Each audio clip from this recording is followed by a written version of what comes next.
Welcome, everybody. Welcome into a brand new episode. I'm Tres Winn, Brian Hager. This is a brand new live episode of the Tighten Up Talk. Lots to discuss for Tennessee Titans. We might touch on a couple other things, obviously, around the league. Brian, how are you doing today, sir? I am pretty fantastic, actually. So, as I said in my Tighten Up Talk Fan Edition, I'm a cycle instructor with a local company here, and I actually just came off the bike, so I am fresh, I am pumped, I am ready to go. Yes, sir. That's exciting. Hey, for all those that are in Chattanooga, Tennessee, we want to let you know about our friends, as our intro video showed you. Parkway Poorhouse is the hub for all of our watch parties, all of our events for the Tennessee Titans. So in case you are in the Chattanooga, Tennessee area, come out tomorrow. We'll have our graphic up here. Let me get that put. You are... Sorry, okay. Got our watch party tomorrow. Starts at 12 o'clock. Now, here's the thing. Brian can give us a little bit more information. The Tennessee Titans have been nice enough to send us the Tennessee Tough Towels that we'll be doing as giveaways at Parkway Poorhouse. But tell us a little bit about that. Yeah, that's right, Trey. So Tennessee Titans have been so nice to us this season.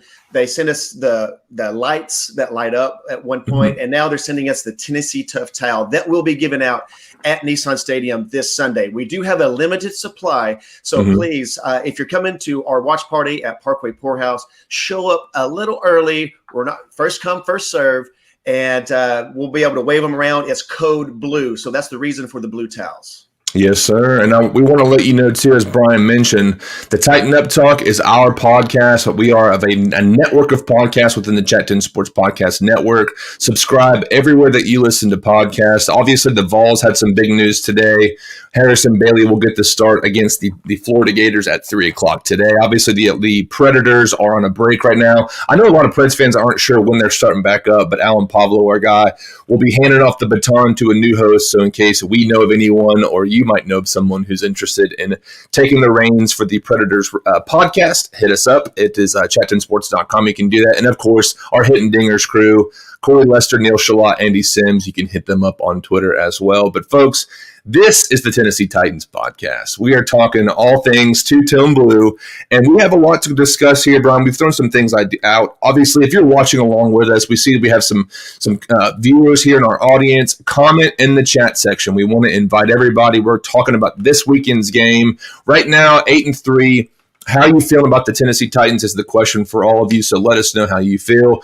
But, Brian, the last couple weeks, two big road wins for the Titans. It's been obviously the Ravens, the Ratbirds, as a lot of us call them, and the Indianapolis Colts. But, man, how are you feeling about this team? Because for a while there, and even Mike Vrabel kind of had some attitude about it with the media, just saying, 1 week we suck, the next week we're going to the Super Bowl. It's kind of this – it is a ride. But tell me, how do you personally feel about the Tennessee Titans right now?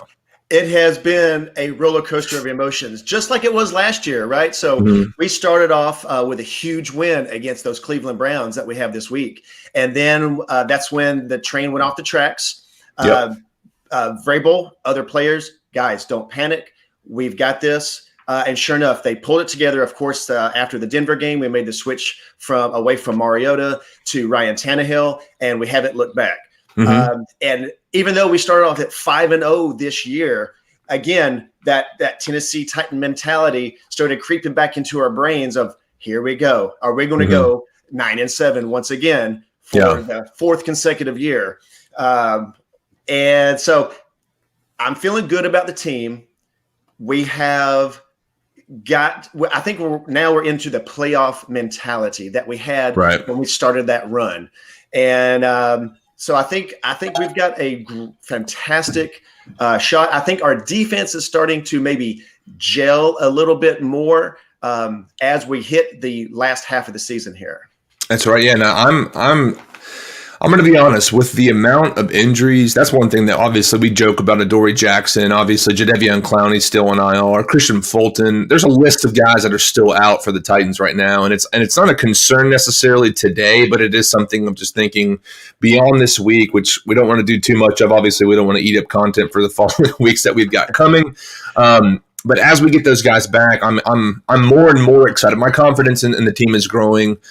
It is something I do want to ask you a couple specific questions here with the defense. Obviously, we've had guys like Breon Borders jumping in. Desmond King, since he's been traded for in a Tennessee Titan, he's been fantastic. Yep. David Long was jumping around, talking some smack to just about anybody he could find last week. So it's just something to me. I mean, do you think those issues on defense are, I won't say shored up, but close to being at the point where you're comfortable and it's no longer a concern? Because, for example, Stephen Gostkowski, anytime he lines up, it's still that hard pound. Yes, and at the Parkway, when we watch all the game, we're actually like taking a knee and trying to just trying to give him some extra love. It's like, oh, come on, please be the good Gostkowski, please be, But yes, I think the defense is coming together. I would like to see more production out of Kevin Byard. Mm-hmm. He's kind of disappeared this year, and the only I think it was during the Indy game he had that pass interference in the end zone. Yep. And so that's the kind of things you don't want to see from anybody really, but especially Byard. So he's showing up in a kind of a bad way. Yeah. But hopefully he can, again, come on here at the end of the year. But I think it's kind of flipped. I kind of said this on another podcast, but Malcolm Butler, yeah, he's been playing pretty good. Mm-hmm. He's leading the teams in tackles and solo tackles, I believe. Mm-hmm. So this year he's really had what we would hoped, I think, when he first came over from the Patriots. Mm-hmm. But I think, yes. Sorry, go ahead. No, go ahead. No, Desmond King, he's been with the team now for 3 weeks, I think. And he had a couple of penalties last game, but immediate impact for the Titans, and thank goodness, because what the heck is going on with Adoree? He's on the active roster, but I'm glad he's here. Yeah, and that was the question a few weeks back before that deadline. If you're obviously going to have to move a guy to the permanent IR or take the guys off the temporary IR. And move them to that spot. But here now, I mean, like you were mentioning, Malcolm Butler's been playing well. Anybody who's stepped in, for the most part, I'm really trying to think of anybody who's been an actual liability outside the kicking game. Yeah. Well, we got rid of the liability in right there. So yeah, and that was the running story for a while there. But it's nice to be on the other end of the perspective where it is the Malcolm Butlers, it is the Desmond Kings, and even up front. I mean, Derek Roberson's been playing well. Other guys coming off the edge. Of course, Jeffrey Simmons and Daquan Jones continue to play at the level they are. It is kind of that beginning period all over Twitter of everyone voting for their Pro Bowl picks, and it's exciting, but it's nice to see such a long list of Titans players that you could actually make cases for, because we've been talking about several players defensively, but even offensively, obviously Tannehill, Henry, A.J. Brown. I think the entire interior offensive line is worth note. Even Ben Jones, obviously Nate Davis and Saffold, as many have said, have had a great week this last week against the Colts, who were weak on the inside, but they were, aside from the talent that they're facing, people have to consider, obviously, the speed at which they're moving to the second level and they're getting through those blocks.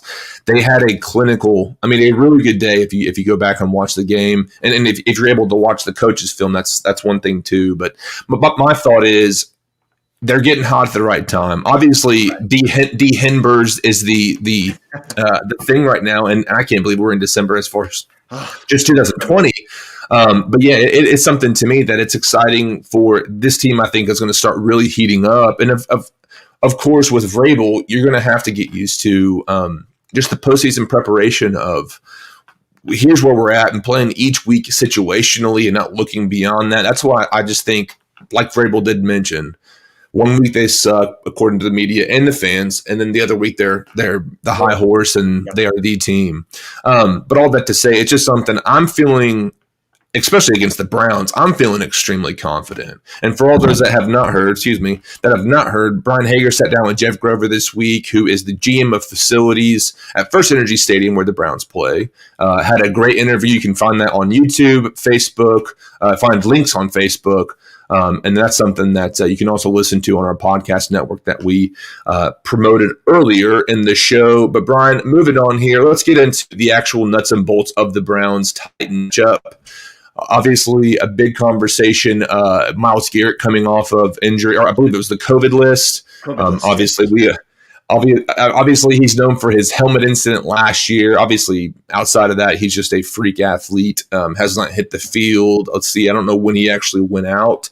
But with the obviously backups to the backup tackle being in for Lawan in Sambrilo with Quisenberry starting, and then you obviously have Kelly. Isaiah Wilson's off. He's injured now. The rumor is, let's see here, that Saffold and I believe Simmons are both questionable, which is concerning just on the inside of the ball. So how are you feeling? I mean, how good do you think the Browns are, especially after talking to Jeff Grover? Are you thinking this is I wouldn't say a trap game, but a game that the Titans should be looking out for as far as obviously 8-3 versus 8-3 and a lot riding on these records? 100%. So after talking with Jeff, the Browns have the same aspirations that the Titans do. Mm-hmm. So we're both coming in the same record. And if you kind of look at statistically for the last couple of games for the Browns and the Titans, man, we are very similar on paper. Mm-hmm. Baker Mayfield spread the ball around to, I think, 9 different receivers last week against the win against Jacksonville. Ryan Tannehill had 8 different receivers that he spread the ball around to. We have an amazing running back in Derrick Henry. They have an amazing running back in Nick Chubb. And I think it's kind of cool, though, especially being an SEC country, that we've got 2 SEC backs going at each other this week as well. Yes. So I think we're in for a very close game. Mm-hmm. I think it's going to be who can control the offensive line the best for their running back, because both of us want to run the ball first, of course, to set up that awesome play action pass downfield to A.J. Brown. So I think that's going to be one of our major keys is, can we blow the Browns off the ball like we did with Indy last week? Mm-hmm. It is kind of funny how you mentioned, I mean, the big flyer for me is Baker Mayfield. And similar to how Phillip Rivers is for the Colts, you never know what you're really going to get from him if it's one of those turnover-heavy weeks, or if it's a week where he's able just to play the scheme, utilize, obviously, the talent around him with Jarvis Landry, Nick Chubb, Kareem Hunt. That's the biggest concern for me is, how are these guys? Because this is not your traditional Browns team. I don't care what anybody says. And that was one thing, too. And just as a viewer of your interview with Jeff, it's just nice to hear his perspective as a fan, and same with prior weeks with Be More All Around Town from Baltimore. In case you guys missed the Ravens week, keep an eye on the Tighten Up Talk podcast feed, because we have a ton of good stuff going. But do you think the Browns, if you're watching with us right now, I know we have a lot of folks jumping in, do you think the Browns are for real, or will they be exposed this weekend? I'll throw that up for everybody so you can see. You'll get a little shout out too. But I'm thinking they're going to get exposed. I think, honestly, it's something, even now that Kern's back, and I think this was a huge part of last week's game, Kern being able to put the ball inside the 20 for, I mean, almost not every single time, but just about. And it's nice to have the presence there. Gostkowski's been, I think he's still earning the trust back, because 8 misses, and that was something I mentioned on the podcast. With Chase and Blake this last Monday was just basically how Charles Davis was calling the game and saying how Gostkowski's kind of had an up and down year, and the announcer with him, I forget who it was, he said, no, he's missed 8 kicks. So I wouldn't say it's been up and down. And that's kind of and that's a career high for Gostkowski, is 8 missed kicks thus far. Yeah, and that's just something I think. It's a difficult thing. And speaking of the Vols, obviously the Vols starting a new quarterback, they're trying to get out of a hump, a deep, cavernous hump. Yeah. But even for the kicker, I mean, that's just been something the Titans have been dealing with for over a year now. And that's something, too, that as time goes on, I'm sure we'll see more and more. I don't want to derail this, but was it a mistake to let Suckup go? I think it's easy to say yes right now. I think they were probably too quick to let him go. Obviously, they rushed him back. That's a lot of people's opinions. I don't know the actual situation on the inside of it, but it is something that, for the sake of taking the time, because that really threw them into a loop of obviously Greg Joseph, Cairo Santos, and now here we are with. And it's even now, what sucks is every time, and especially like I mentioned, Pro Bowl week on Twitter, you're seeing guys like Rodrigo Blankenship get shout outs for All Pro or for Pro Bowl. I keep saying All Pro. Yeah. But it's that 7th round pick that we use on a guy like Cole McDonald that we completely whiffed on. And he was there, and every team. He wasn't even signed by the Colts until after the draft as an undrafted free agent. So it's like, it's one of those things too. The same as suck up is like what could have been there. It's difficult to really look around and say. Even this year, the thing about Vrabel and John Robinson, even the organization as a whole right now, they listen to the fans. We've seen it several times, even with this new Tighten Up song. Like they've heard fans say we want a better in-game experience at Nissan, and that gives them a anthem, kind of an anthemic type of song to sing. I'm being really long-winded here, but do you think that it was too early to let Ryan suck up go last year? Yeah, I think it was just early. What's the harm? Maybe. He did have an injury, and he did rush. And when he came back, he wasn't the same suck up that we saw, previous to the injury. Oh yeah. So I think it was just a little bit of a quick to cut him. I would have liked him. What's the harm to have him come around in camp at least? Yeah. For what the camp, for as much camp as they had, to see how he's doing. I think I saw some things during the summer. He was kicking 60-yard field goals. And even I had okay, well, let's see you do that with pads on with somebody bearing down on you. But he's been doing well. So I think, watching the Bucs game, people are tweeting, cry faces about suck up, like, come back. Yeah.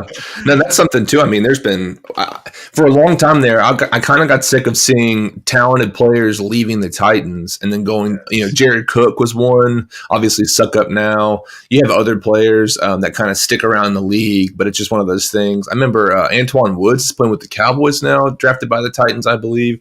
It was a long time ago, but it's like, and even today, LeGarrette Blount officially announced that he's actually retiring from the NFL. Wow. So Tennessee Titans legend running back LeGarrette Blount, who was probably more known for his training camp fight than anything at the time. Yeah. But yeah, let's talk some more Browns here, because I'm looking through their schedule and I'm not necessarily blown away by who they've played. Exactly. And usually I'm checking ESPN's kind of database here.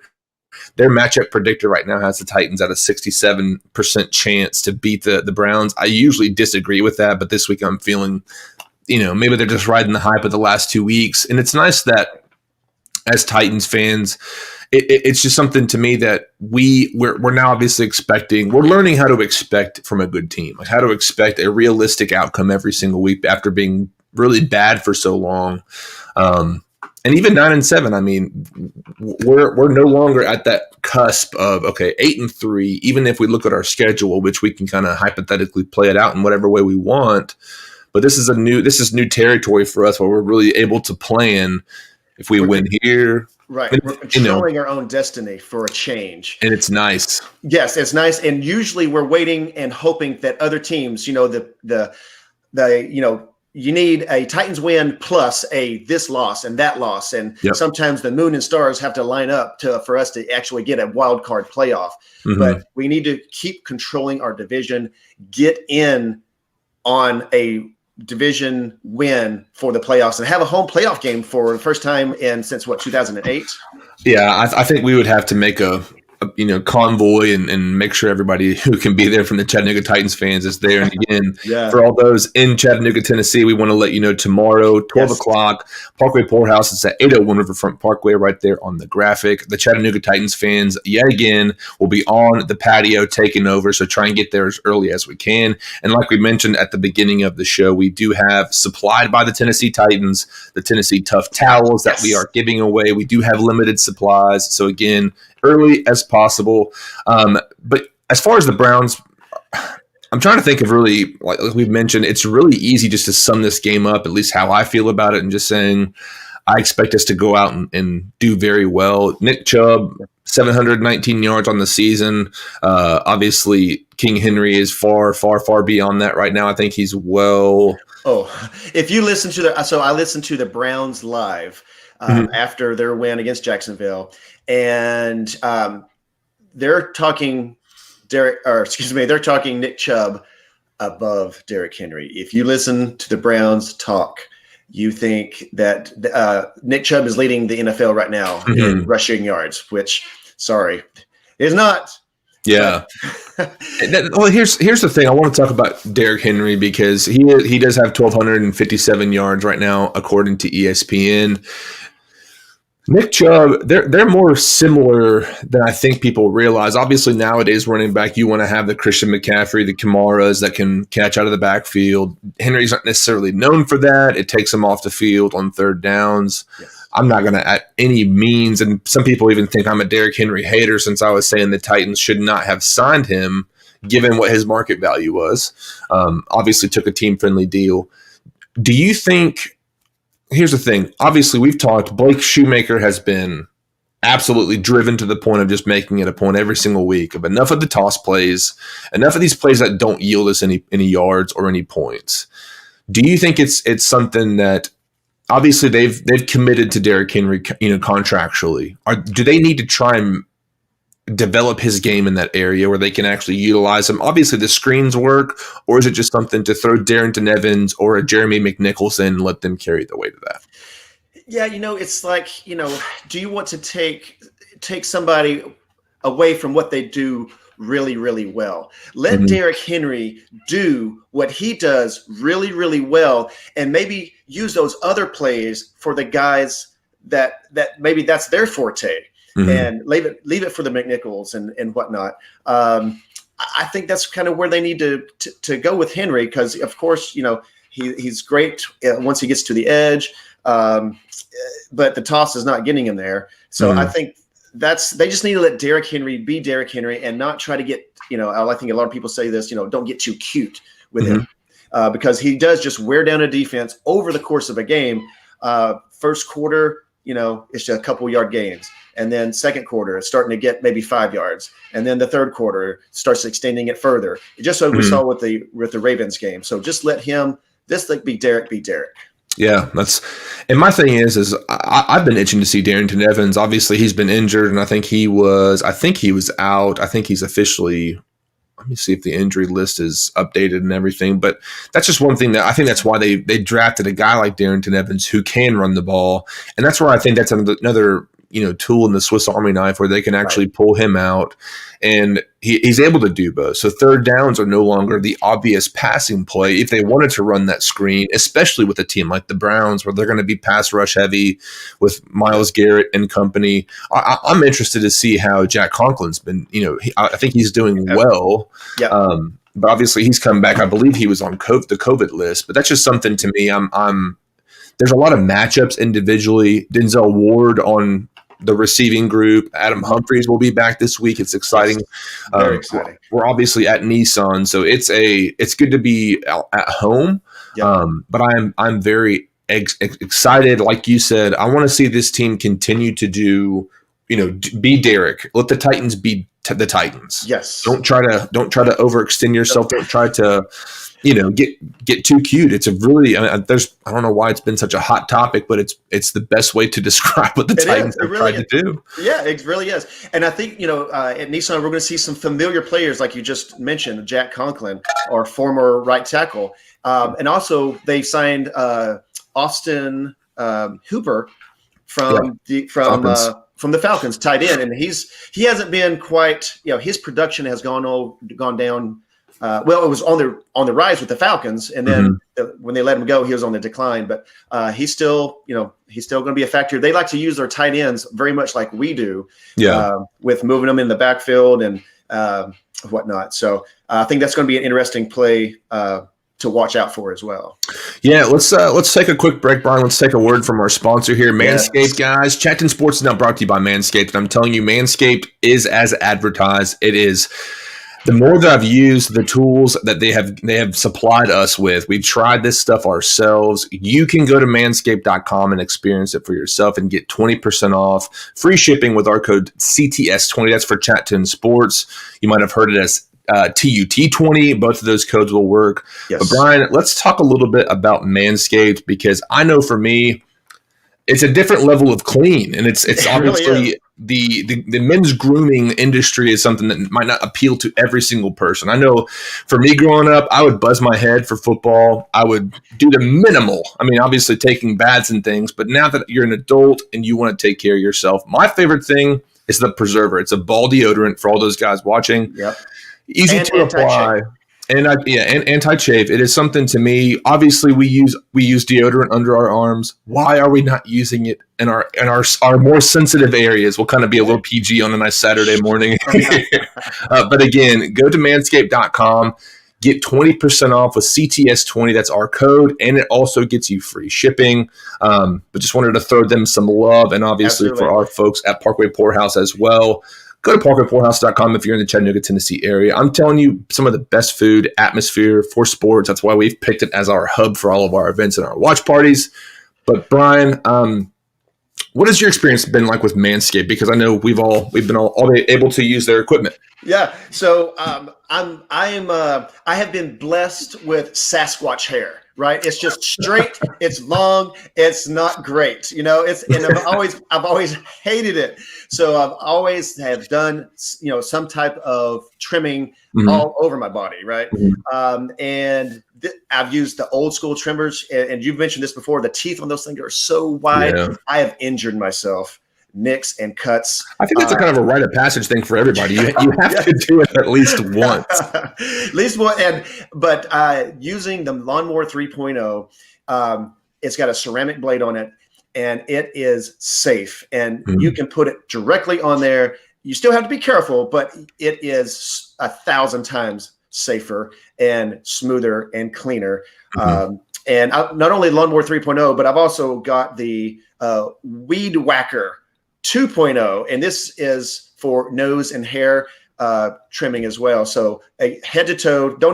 Not only think about Manscaped for tools, but they also have body wash and colognes. It's some fantastic things. So I can't say enough about it. Take care of yourself. It's not a bad thing to do. Yeah, Christmas is coming, guys, and women as well. I mean, obviously, I've had many female friends that have said, we use obviously the same tools in different ways, but you can utilize the same equipment. It is high quality stuff. Even my wife was able to kind of take a look at it. Big old light on there for all those that might like to shower while taking care of themselves. But again, one last shot here, manscape.com, 20% off and free shipping with our code CTS20. But Brian, let's take a look around the NFL for this week's matchup. Right. Obviously, our graphic here is courtesy of the NFL. I saw a good thing, and we just wanted to go with it. But this Sunday's matchups, obviously the Titans-Browns, and a lot of other a couple of really good matchups I think I'm going to be watching for the Colts, since the Titans don't necessarily have the division on 100% lock. Right. We might need Deshaun Watson and have a great Sunday. I know I do for my fantasy football league team. Other matchups, I mean, it seems like you have a lot of solid teams or mediocre or good teams against mostly bad teams. So I'm thinking, obviously the Saints, you don't know what you're necessarily going to get from them with Taysom Hill. Falcons had a huge week against the Raiders last week. Packers, Eagles, you never know what you're going to get from the Eagles. But what do you think, Brian? Yeah, I'm looking at that Saints-Falcons game, actually, because just like you said, Falcons had a huge game against the Raiders. The Saints are trying to keep pace and stay atop the NFC right now. They're 9-2. So the Falcons can play a little bit of a spoiler for the record for the Saints there.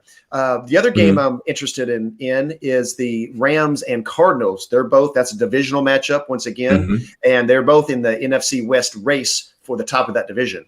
Yeah, that's one we've talked consistently about how good Kyler Murray is and how much fun he is to watch. But it's something, obviously, it's nice to see them competing in that division. It's a very talented division with the Seahawks, Rams, and obviously the Cardinals. Yeah, crowded division, other than like what the AFC East, which is a total dumpster fire. There's going to be a team that probably gets a playoff spot that has a losing record. Yeah, it's unfortunate because I know, a couple of weeks ago, we were all kind of sweating with the Titans being what were they in 9th place in the AFC, which put them Yes. on the outside as far as the wild card. And now here we are in 3rd place in a matter of, a few days. It really kind of shifted. Yeah. Yep. But I don't know, man. I'm looking around the league. I'm going to pull that graphic up here again. The divisional matchups, we still don't know what the Patriots are, but they could compete, like you mentioned. I think the Dolphins, I think today they mentioned if the Titans made the playoffs, or this might have been last Sunday, they made the playoffs, then they would have matched up with the Dolphins, which would have been interesting. But yeah, man, other games, Chiefs, big. I mean, this would be a fun betting week. I don't know if you've utilized any specific sports betting apps, but I know matchups like the Chiefs, it's probably going to be an easy payout for a lot of these games. Obviously, if you're going to play really either way as far as the odds go. But yeah, man, lots going on this week with the NFL. I think too. I believe it's a Tuesday night game. Washington and the Steelers. That could be an interesting matchup. I know Steelers, will they remain perfect? They didn't handle the Ravens with a backup quarterback. They didn't put them away, so to speak. So I think there's a lot of talk on the Steelers right now. They are, as a lot of people say, your record is what it is. What you are, and what you are. 11-0, of course. But I think, are they kind of cooling off down towards the playoff run? I think. I mean, I know there's been a lot of chatter as far as them not. They've not really. Titans had 2 really decisive wins against the Bills and against the Colts this year. I mean, obviously the Titans losing on a last second to tie go ahead field goal, or I guess it is a tying field goal versus a go ahead. But it's just something to me for the Steelers. Obviously, they've put a lot of film out there, and people are probably attacking them in some of their weakest spots. But yeah, I agree. I would not be shocked to see. Almost said the R word. I almost said the Redskins, but it is the Washington football team. I wouldn't be shocked to see them go out and have some success, especially. I mean, coming off of a short week, or I guess not a short week, but they play Wednesday. 3:40, weird time. And then try and get back into your routine. I wouldn't be shocked to see that be a bigger factor than they probably would like to admit here. Right. But Brian, let's move up to our final discussion here. We wanted to throw out, obviously, our Christmas movie power rankings. My wife, my kids, we are getting our favorites lined up. Yes. I wanted to throw up here first. My wife and I were kind of looking at it. According to Esquire.com, these are the top 5 best Christmas movies out there. And now there is a list of about 100 different movies. Brian, I want to get your take though. Would yours look similar to this? Would there be a rearrangement, or what would you say would be your favorite? Oh my goodness. Top 3 movies. Top 3. So I will say, I don't even think I've watched White Christmas. So I can't speak to that one. I know it's got Bing Crosby in there. But I have not watched that movie. I'm pretty sure. So I would say my top 3 would be a perennial favorite is Christmas Vacation. Yes. It's the most quotable Christmas movie out there. You see merchandise with all the sayings. It's a Butte Clark. Shitter's full. Yeah, Shitter's full. It inspires so many Cousin Eddie costumes during Santa pub crawls and things like that. So just for the cultural impact alone, I think I would have to rate National Lampoon's Christmas Vacation as my number 1.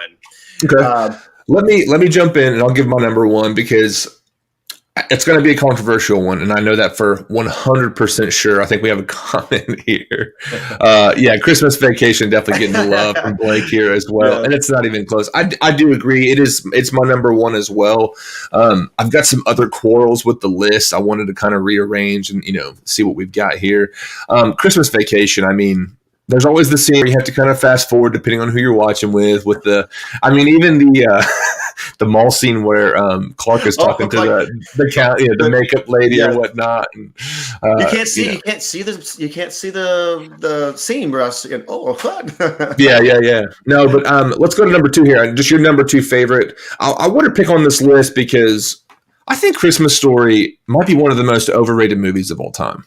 Oh, really? Yeah, and it's funny to hear you say that you've never seen White Christmas. I actually watched White Christmas about a week ago, and it's not something I'm sitting there waiting on bated breath for every line. It's a classic. Yeah. It's nice. And same with The Wonderful Life. Like, A Wonderful Life is just I've watched that for years with my family. That's kind of a more of a family, pull on those strings kind of a movie. Right. But what would be your number? What would be your number two? Number two, I would have to go with the Christmas Story.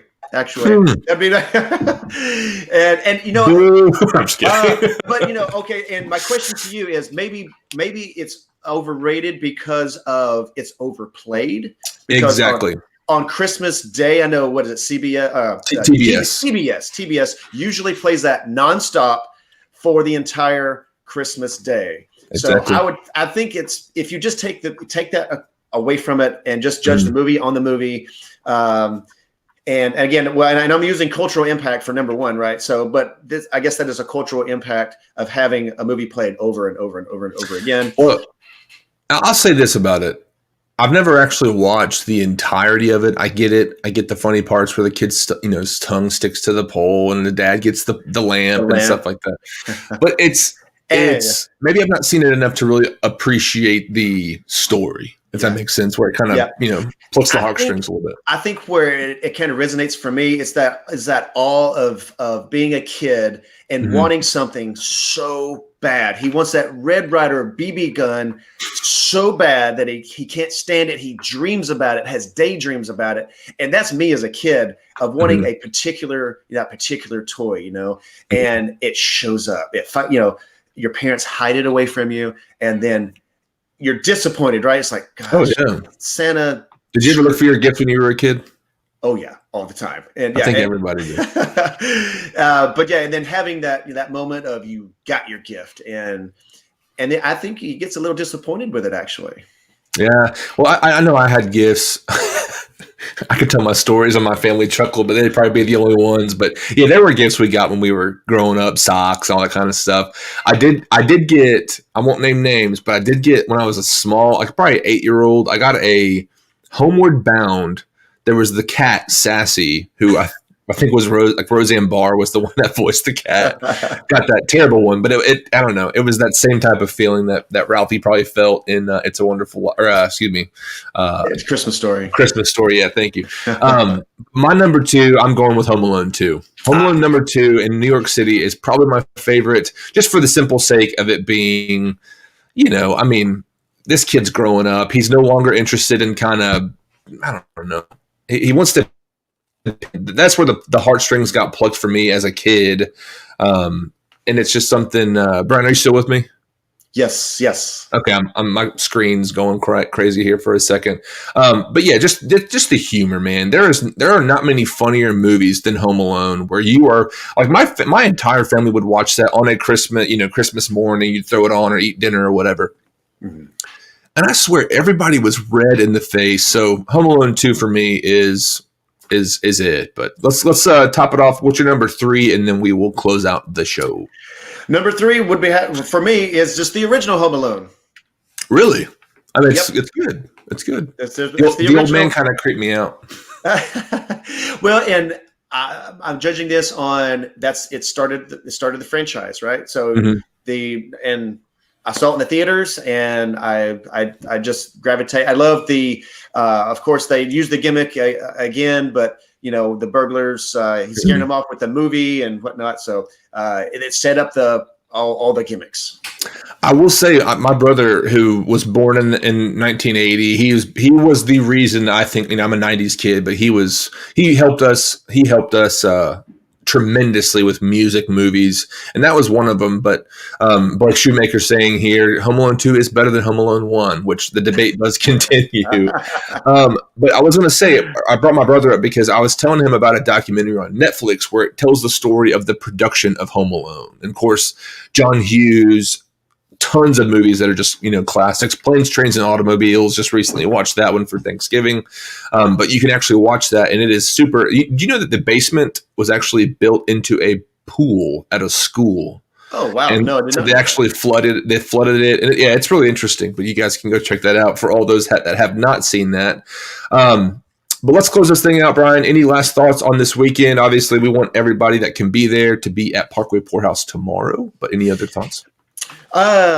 Yes, come out, Parkway Poorhouse. The we have an electric type of atmosphere here at Parkway. But I think we're going to have a close game. I think at the end of the day, we said these teams are very similar on paper. So I think at the end of the day, we're going to have a close game with the Titans hopefully pulling it out for us. Yeah, I think it's going to be I think I predicted, and I'll keep my prediction, just feeling more and more confident with it. I said I was like 41-10 Titans. I think it's going to be that type of game. Wow.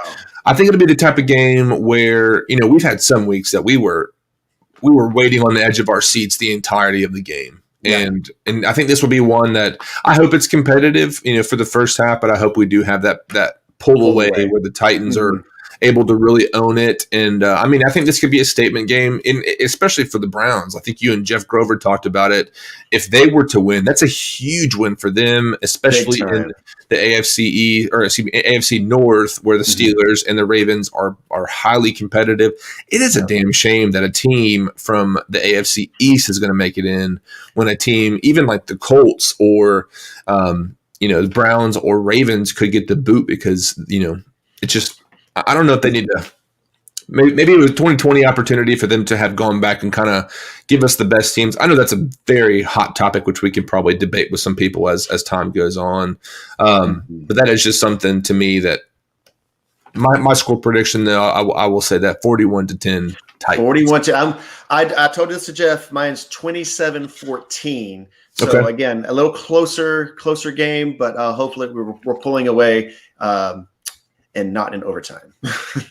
All right, everybody. Well, thanks a lot for joining us. If you're watching this on YouTube, make sure to subscribe, hit the bell for notifications. As you all know, like the videos, and you can help us get some more exposure and grow. But folks, thank you so much for joining us. We hope you have a great rest of your week. And as we say, y'all tighten up. Tight.